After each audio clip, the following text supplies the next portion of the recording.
Hello, everyone, and welcome to D2C Dialogues. Today, we have with us Chaitanya Chitta, founder CEO of Slay Coffee. What is Slay Coffee? I'm reading an overview from their website. Slay Coffee is India's best rated and fastest growing coffee brand with a vision to democratize great coffee experiences through technology and innovative customer experience. With 3 crore lines of business, Slay Cloud for online, Slay Coffee bars for grab and go, and Slay packaged coffees for home consumption. Slay Coffee's core promise is sophisticated convenience at pocket-friendly prices. The brand is 2 years old and currently has a footprint of over 160 locations across 19 cities. Welcome to D2C Dialogues, Chaitanya. Thank you very much. Thanks for having me. Chaitanya, you have an impressive background. If succinctly you can take us through your experience over the last decade or so, and how did the idea of coffee come to you? Yeah, so my background actually was mostly in consulting and business side. So I spent most of my career outside India, particularly in New York, as a finance and strategy professional. We moved back to India almost and made Bangalore home almost 9-10 years back. So the idea for us, Lakshmi is my wife and my co-founder at Slay as well. We both wanted to build something, for the new India. Essentially what we're all excited about in terms of as a consumer brand, and we are coffee, lovers. I mean, we kind of are fascinated by essentially coffee and a lot of stuff that we kind of got exposed to internationally, whereas in the US or Europe. And when we moved back, we kind of saw sort of a big opportunity. And Bangalore obviously is the Indian coffee capital. We kind of see a lot of options, either in terms of darshanis, which are what we call darshanis, basically your coffee shops, right? Which basically serves South Indian filter coffee. Amazing. I think we still drink a lot from the local darshanis. Or you have sort of very premium, very high-end cafes, which are primarily international chains, including Starbucks and others. So, we just felt that coffee is basic. Coffee is basically sort of, a very functional beverage, and how do we kind of make it more accessible and more sort of bring to the mainstream with innovation, either in terms of the product, the experiences, the supply chain, using technology, all of it. So we started with that mission, and we started building Slay. That's really sort of the background. So Chaitanya, you were there in New York for almost a decade. And what aspect of New York's coffee culture you found missing in India? No, it's a great question. So New York, just like any big cosmopolitan metro city, New York is it's sort of the city has it's the hustle. It's sort of everybody is on the move. It just too much of action. In terms of, I mean, they call it the New York Minute, right? So it's really sort of the ubiquity, right? I mean, the whole the amount of access. When I say access, it's just available. Like, coffee essentially is just arm's length away, either in terms of the number of options we have available, or obviously the price points. Like, I mean, you can get a good coffee for $1, which is basically, even in today's conversion price, it's still sub 100 rupees. $1.50, you basically get a good coffee. I mean, if you go to like even a very fancy chain, you spend maybe a few dollars, right? So I think it's just that the maturity of markets like New York. I mean, it's the same thing when you talk about other markets, but New York especially is very close to my heart because I lived there for 10 years. So it's just the culture and the kind of how coffee is fueling a city like New York. Essentially is what kind of very inspirational, a huge learning for us. So a coffee, essentially, if you're having a great day, you see people basically holding a cup of coffee. It's sort of on the move. It's not necessarily just sitting in the cafes and trying to basically do like the whole idea of a third place outside from your home or work. And cafes, essentially, the whole idea of cafes started from being a third place. But in markets like New York, in cities like New York, coffee is also outside the cafes. It's on the move. It's everywhere. So I think that's really one of the big,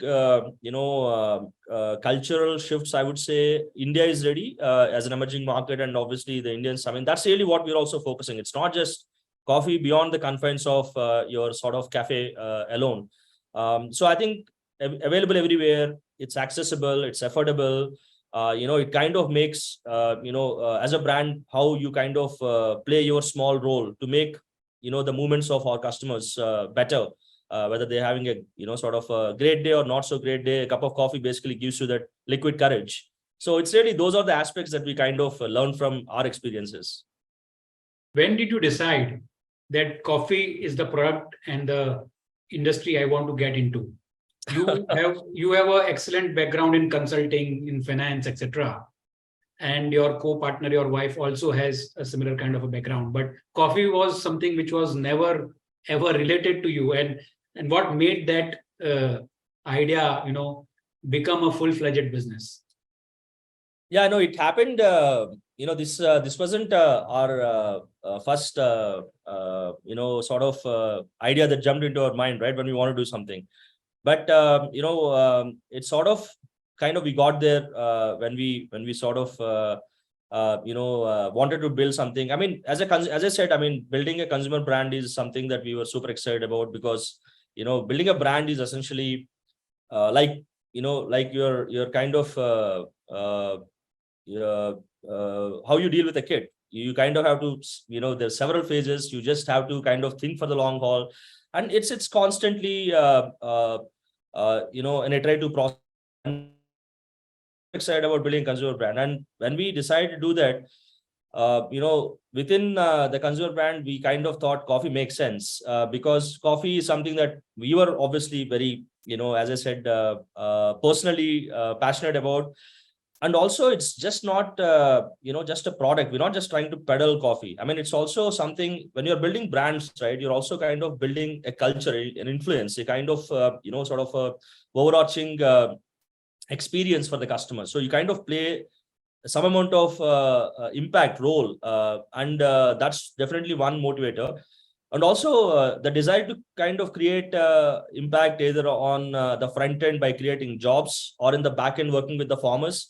So I think the supply chain for entire coffee is also super fascinating. You start from the farms, you work with technology, you work with obviously a bunch of other partners, and then in the front end you're creating jobs. I mean, we are one of the main things that drives us is obviously the employment we create as a brand, right? So I think these are all the reasons that kind of made us to come to what we are doing. And I think it's challenging. I mean, obviously no business is a cakewalk, and building consumer brands is definitely not an easy task. But what keeps us moving is essentially the learning that we go through personally and as a team, as an organization. And also the happy moments when customers say that, hey, listen, we just love what you guys are doing, and you kind of make my day better. Those are essentially obviously the positive reinforcements that come. But just to conclude, my dad, I mean, obviously still asks me, why are you selling coffee still? I think it's sort of, maybe he'll stop asking that question when we are so big that he's like, yes, I think you guys have done the right thing. But yeah, I think coffee, as I said, is it's just a very fascinating field, and also something that you can reach a lot of people and try to create some difference. I think that's really the motivator for me.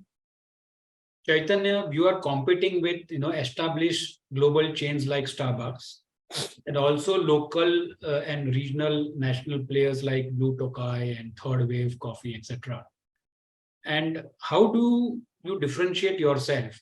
And before that differentiation factor, if you can just touch upon what was the math that you did that made you enter this business. Yeah, so I think I'll take the first question, the second part of the question first. Sort of the opportunity, what kind of business justification, right? So as a country, India is one of the top producers of coffee. So obviously Brazil, Indonesia as emerging markets within BRICS, Brazil, Indonesia, and India, obviously. Uh, these markets have also, Brazil is the top producer. Indonesia is also one of the largest. A lot of these coffee producing countries, including India, has been just an export oriented focus. We obviously export coffee. The domestic consumption is very less. But with the whole lifestyle changes, I mean, obviously the millennials, the Gen Zs, coffee is becoming essentially the first choice of beverage. I'm not saying coffee will replace chai in India. Chai obviously has its sort of position, but increasingly for the new India, the young India, coffee has become the beverage of choice. Now that's obviously something what you see in terms of the growth over the last decade or so, and brands like Coffee Day has obviously, we kind of give a lot of credit to brands like Coffee Day who has brought that culture. I fundamentally believe that we're at sort of such a early stage opportunity. The coffee story for India is going to be next 50 to 100 years. By the time we say that we are a mature market. And in that process, I think there is a lot of opportunity for brands who can basically do, fundamentally something innovative, disruptive, and core value customer first business. And that really was the motivator for us. I mean, there is economics, there is good business model. You can't really, go with the sort of traditional business. You have to evolve. So that's the reason why we started, which is fundamentally very disruptive. We started like a digital online cafe before even opened our offline cafes. So I think that's the reason why I believe it's a huge opportunity. And country like India, we see at least the opportunity for like, more than 5-10 major coffee brands, that cafe brands that essentially can coexist. That's the business rationale. And when it comes to our differentiation, I think we are probably the most affordable, the most accessible specialty coffee brand in the country today.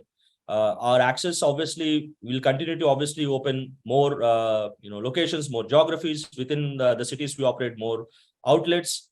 But it's, as I said earlier, the tagline is great coffee every day. And the everyday behavior is to, if people think of coffee, they should think of Slay. You want to do meetings? Yes, of course, you go to other cafes, sit and all of that, but it's really the trifecta of, super accessible, affordable. We are premium, but we are fairly priced, right? So essentially, that's really where we are bringing the democratization of the coffee to, the next generation of Indian consumers. And all of that done in a very nice way where people actually feel in today's day and age, consumers are not just consuming products. I mean, they're essentially consuming an experience. Yes, we are selling a cup of coffee, but essentially all the experience around it, being sophisticated, being sustainable, being, sort of play a positive role in terms of, the impact we create, all of that matters. So I think we are very conscious of that. So essentially the differentiation is that if I have to be very, very rational, it's affordability and also all the innovations we do. So for example, I'll touch upon a couple of them just in the interest of time. We have a blend called Slay X, which is India's strongest coffee.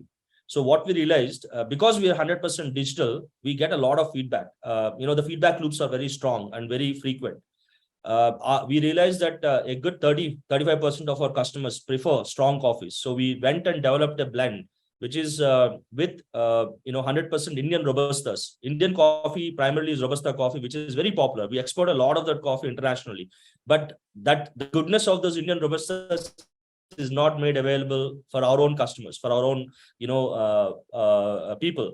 So we created this blend called Slay X, and it's India's strongest coffee, and it basically is something that a core innovation at the product level. Similarly, we have a blockchain-enabled traceability, which lets our customers scan a simple QR code that tells where the coffee is coming from, when is it roasted. Because as I was saying, freshness is important.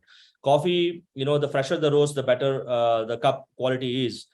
From the date we roast till the time we actually serve the customer, we try to keep it within 28 days. That's a supply chain innovation. Similarly, we are a zero plastic brand. We care about, obviously, as a coffee brand, we sell a lot of cups, and the more cups we do, the more burden on the earth we can create. We wanted to right from day one, we decided that we want to be zero plastic. So I think, how do you bring essentially a great product experience at a great value and convenience, and topping it up with essentially something core innovative, customer delight features? That's really what I would say sums up the idea of Slay. Chaitanya, can you throw some light on how you manage your supply chain? You did mention about from farm to fork. How do Yeah. you go about, sourcing, and you did mention about sustainability. So, if you can throw some light there as well, because ultimately, sustainability is very core to the planet, and in today's world, where climate change is a major problem across, Absolutely. I think sustainable products and solutions are the need of the hour. Absolutely. I think there is a lot that we all can do, but a lot of times, what my personal learning, and as a brand, as an organization, our collective learning also has been, the change should start from small steps. So we don't need to actually have a huge agenda. We don't need to, sometimes we just don't need to think, unless I create a ESG council, I won't do, all of those. Do small bits. I think that all adds up. It's really the, what I call the desire, what we call the sankalpa, right? I mean, you decide that, listen, I want to make small change, that kind of compounds. So our idea was really that, and on day one we decided that let's not use plastic unless we're forced to, right? I mean, in the sense, there was no behavior or from the industry to serve cold beverages in paper cups. So we said, we just serve hot, cold, doesn't matter, in paper cups, because paper is definitely better than plastic. Again, within paper also you have some sustainability considerations, but it's always what is better within what you have. So always go with the better option, even if it comes slightly at a cost or slightly at more effort. Similarly, we try to recycle a lot of stuff. We work with for example, this is basically how we serve our coffees in online. This is paper based. People generally think it's very fancy, it's maybe very expensive. It's not. It's just the same cost that we incur. We just kind of put a little bit more mind into it. And all of this, we tell our customers to ship them back or drop it in our cafes, and they get redemption vouchers. So essentially, the idea of a reuse, recycle in the entire value chain, that also matters. And then also, what's important is how do we kind of create some impact at the farm level. So we work with FPOs, farmer produce organizations. We work with some of the amazing coffee planters, FPOs in Karnataka, which is India's obviously highest producing state, and also in Andhra. Araku is one of the areas in Andhra where coffee is produced, and some of the best coffees. So I think by working with the farmers, we can also bring some amount of our learning, to kind of give them fair trade. I mean, in the US they call it fair trade. In India, we basically let's keep it simple. That you work with the farmers to make sure that how you can give some amount of impact, financially, non-financially, all of that. So I think between our usage of materials to our approach to working farmers, there is this lens of sustainability that we can make impact every day. Even I'll just give you a simple example. We would in next version of our cafes, our goal is to also reduce the consumption of power, and try to basically integrate solar to the extent possible, right? We energy efficiency, water usage, reduction of plastic. How do we reuse our coffee grounds? So we actually use the coffee that is used, and we work with a partner to make coffee cups out of it. So I think a lot of that reuse, recycle, simple things, and there are a lot of partners in the current situation, today's day and age, who are actually doing amazing stuff, and it's a great opportunity for brands like us, to just collaborate, to partner. So I don't think it's a huge challenge. So I think that's really what kind of steps we are doing at the moment. So now from sourcing, let's get into the R&D part, Chaitanya. Could you discuss the R&D process that goes into making the Slay coffee? Because it is extremely important, especially considering the time and the obstacles of the temperature and the time required in delivering coffee, etc. Yeah. You spoke about the freshness part of it, Yeah. number of days, etc. So just take us through that part, please. Yeah, no, see, I think innovation is extremely critical, and innovation is going to come from, continuous R&D mindset. I'll touch upon a few things in terms of how we go about the core product development. Let's say, the coffees we source from, the kind of blends we develop, the kind of recipes we come up with. Honestly, as of today, a lot of the insights come from customers. I think brands that are customer first and customer obsessed, customer centric, can actually get what customers are looking for, essentially as product ideas. So I think a lot of our innovation agenda on the product front is driven by our customer feedbacks, either in terms of the kind of blends or the kind of flavors. And what we do is we obviously take that, we have a process where we kind of look at this from a monthly, quarterly NPD cycles. Our innovations happen monthly, our innovations happen quarterly. So that is basically the source of the customer feedbacks, or the primary source of it. The second R&D part we do is we look at essentially every major, we have a list of almost 75 coffee brands we follow globally, which basically kind of lets us all the great things they do, either on the front end or on the supply chain side, or the use of technology or the use of automation, all of that.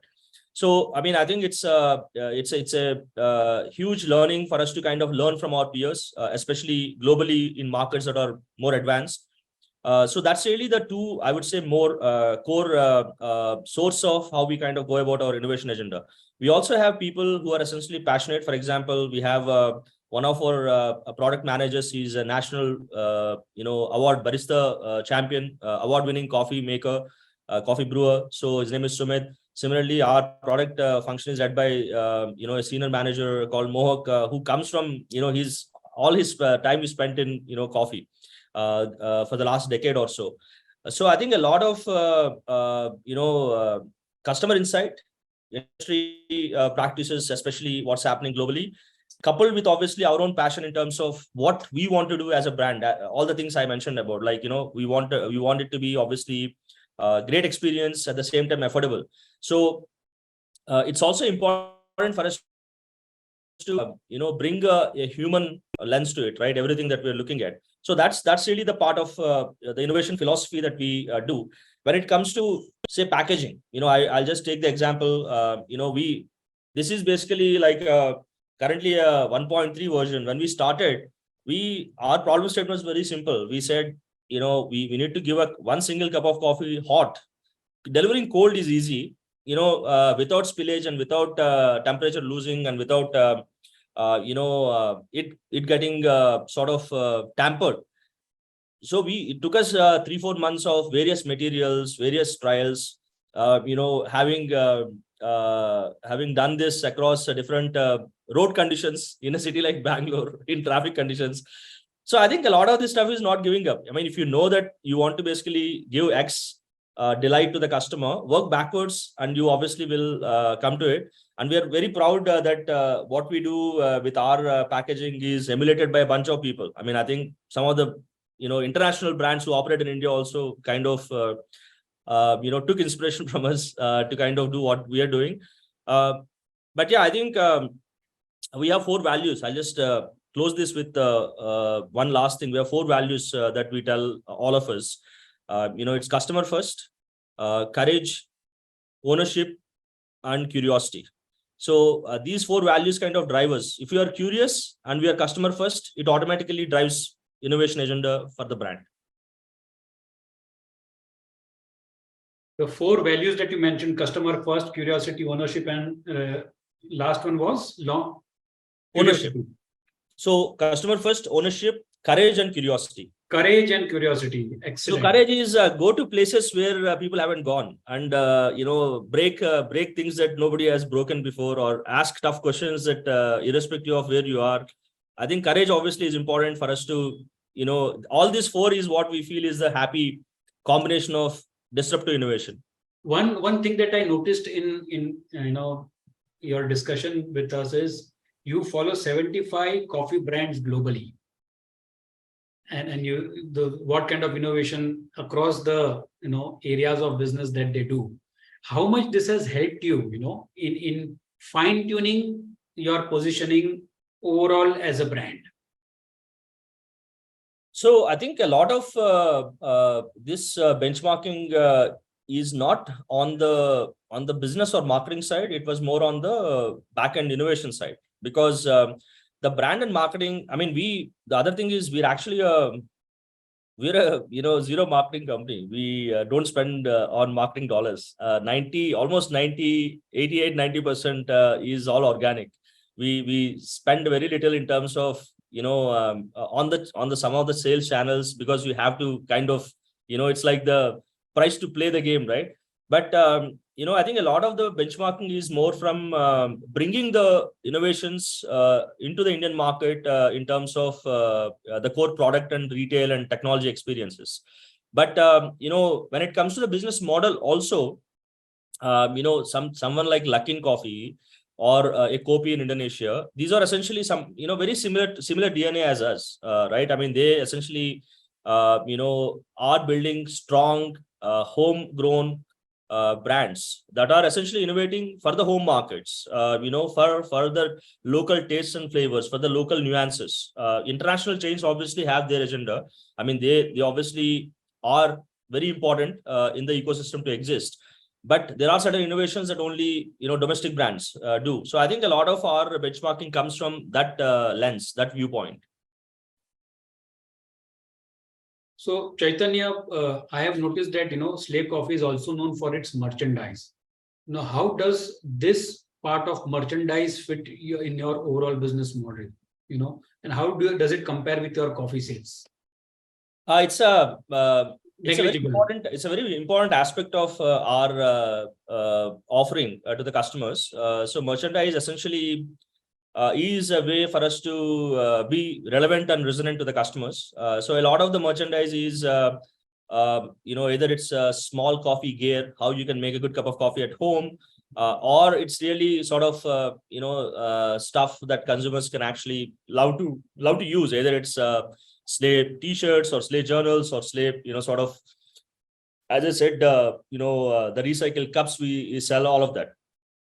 Why it's important? I mean, it's not just for Slay. I think any consumer brand in D2C context, it's I want to share my learning here. Merchandise essentially is the way for you to take place in people's your consumers homes and hearts. You let them buy something. You essentially kind of are in their consideration set. Also, it's important for us to give stuff that's obviously slightly hatke se, not something that you kind of you not generic stuff. So I think it does. We have a range of products. I mean, it's something that we're still in the very early stages. I would say version 1 of our offering, but we see a huge opportunity for us to do a lot of merchandise for our customers as we move forward. And I think maybe it's a right context also, where I would like to just share what's the meaning of Slay and why Slay Coffee, right? Because I think merchandise essentially end of the day is a vehicle to kind of further the brand's story and brand's relevance in customers' lives. So we just believe that all our consumers that we serve are essentially Slayers. I mean, today's generation is a Slayer generation.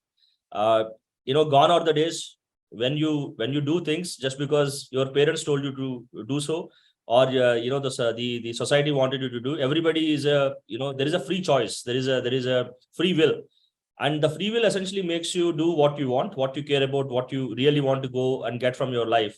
So it's that slave mindset is what we are, and the young India, the millennials, the Gen Z, the customers that we're serving are. We just want to be a partner in their journey to slay their everyday life. And when we say slay, people say that, what do you mean? I mean, is it like killing it? It's not just necessarily killing it. I mean, we have slay movements in every day. You just get up and do your workout. It's a slay movement for somebody. You show up on time for a date. It's a slay movement. So, your boyfriend or girlfriend is not upset that you actually didn't turn up on time, or you actually nail a presentation at your workplace. You just basically feel good about yourself. So the idea of Slay is, as people, as humans, we all have our own self congratulatory moments where we appreciate ourselves. It's not for the world, it's for yourself. You feel, ha, maine acha kiya. I did this to my heart's intent, my ability. I did the best version of myself. And in those moments, we just want to put a cup of coffee that makes them feel, yes, either it's a great day or it's not so great day, bad day. We just want to be sort of that companionship in the form of a warm, nice cup of coffee or a cold coffee, depending on what you drink. That's really the intent of Slay. So we just want to make people, go and do the best version of themselves and slay the day. And that's really the brand's essence. And merchandise, obviously, is also to facilitate that. We want to unpack our brand story through merchandise as we move forward. Chaitanya, you started as a D2C brand and you are just a couple of years old. What about your experience with the offline retail? And what are your future objectives, or how are you going to expand Slay Coffee? Yeah, so a great question. It's a steep learning process. Firstly, consumer brands have to be omni-channel. Online basically gives you a great sense of product market fit, early days validation. You can do a lot of experimentation when you are a digital first, brand, but eventually, you will scale through omni-channel. Both online, offline, and a bunch of other hybrid models. So that's the first, I think learning for us, and a lot of consumer brands that are D2C first, have evolved into offline as well, and that's really the sort of the right course of action. It keeps your innovation and your capital efficiency when you start digital and then move into offline. Coming to your specific question about the learnings of offline, there is a tremendous amount of opportunity in retail, consumer brands in retail, not just F&B, but in broader retail.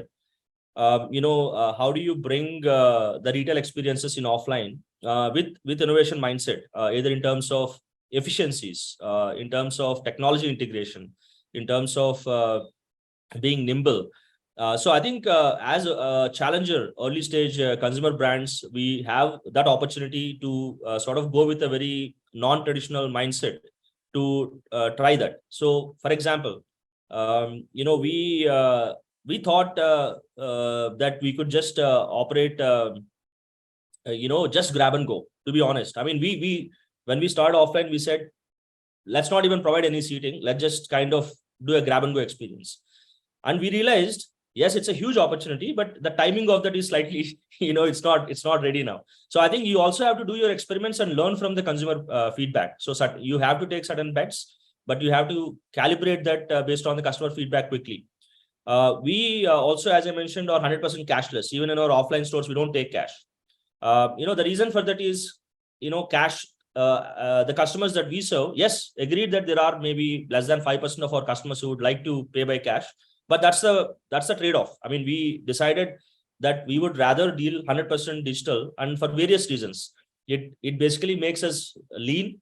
We operate with lesser staff, and we also are able to basically integrate the data and build the customer insight CRM stacks much faster.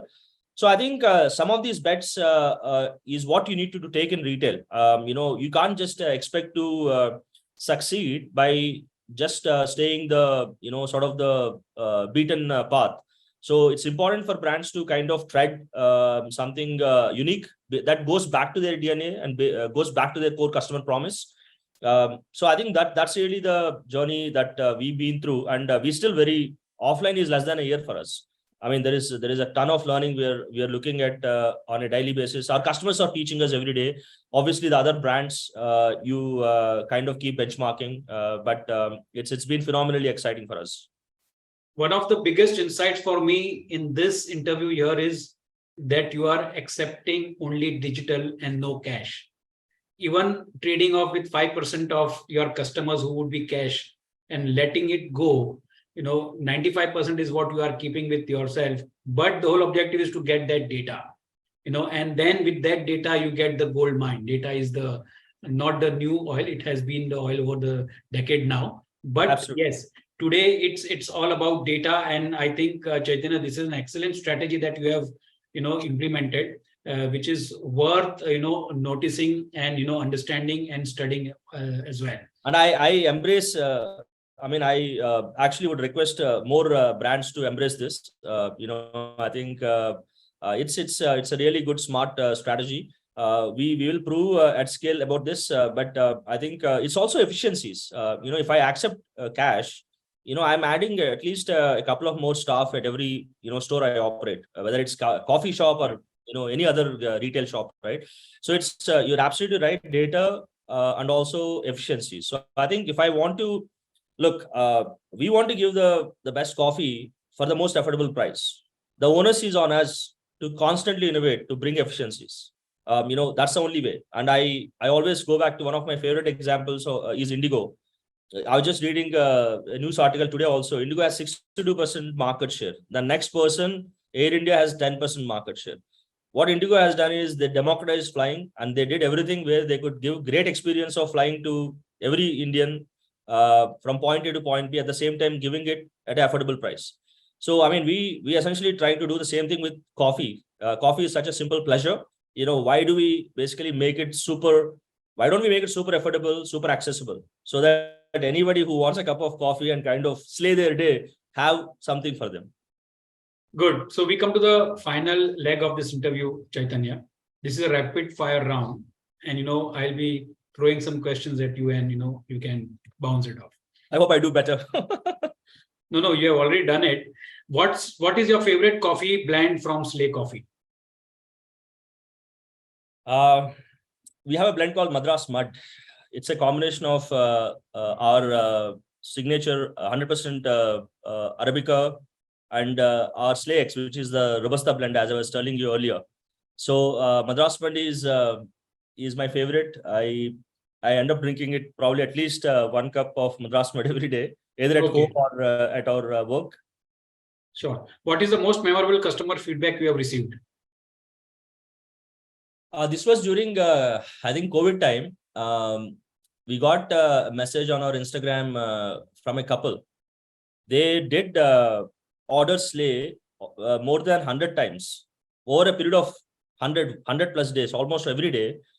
They were at 2 different places. They were doing a virtual date over a cup of Slay that got delivered. And after certain, months of dating, both virtually and physically, they got engaged. And they sent us a very heartfelt message that we kind of played a part in, in their relationship building. So that was one of the most. If you could collaborate with any celebrity for a special edition product, who would it be? Maybe a Ranveer Singh. Ranveer Singh. Yeah. Okay. If you had to describe Slay Coffee's brand personality in 3 words, what would they be? Sorted, non-flamboyant, purposeful. Imagine Slay Coffee's coffee as a magical potion. What special powers or benefits would it offer to those who consume it? The magical potion part. It's just the liquid that makes you, the best version of yourself to slay your day.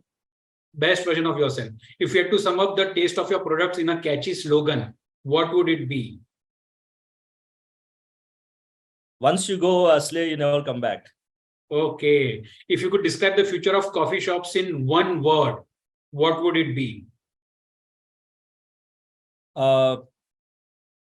Ubiquitous. Ubiquitous.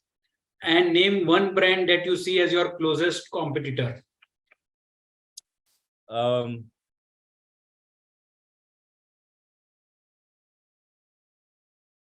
None. I think our model is none. Sort of, okay, none. So the brand's name is none. And the last question is, where in numbers, where do you see 5 years down the line, Slay Coffee brand? Top line? Oh yeah, in numbers, whatever numbers you want, top line, bottom line. In 5 years time, 1,000 plus stores in India and at least 500 stores outside India. Excellent. That was fantastic, Chaitanya. 1,000 stores in next 5 years is the roadmap that you have. We wish you all the best for achieving all the success. Thank you very much. You are a great brand even today, and customers love you a lot. Thanks, Chaitanya, for joining us today for D2C Dialogues. We wish you all the very best. Thank you very much. It's a pleasure, having to discuss with you about our story, and kudos to everything you guys are doing. All the very best. Thank you.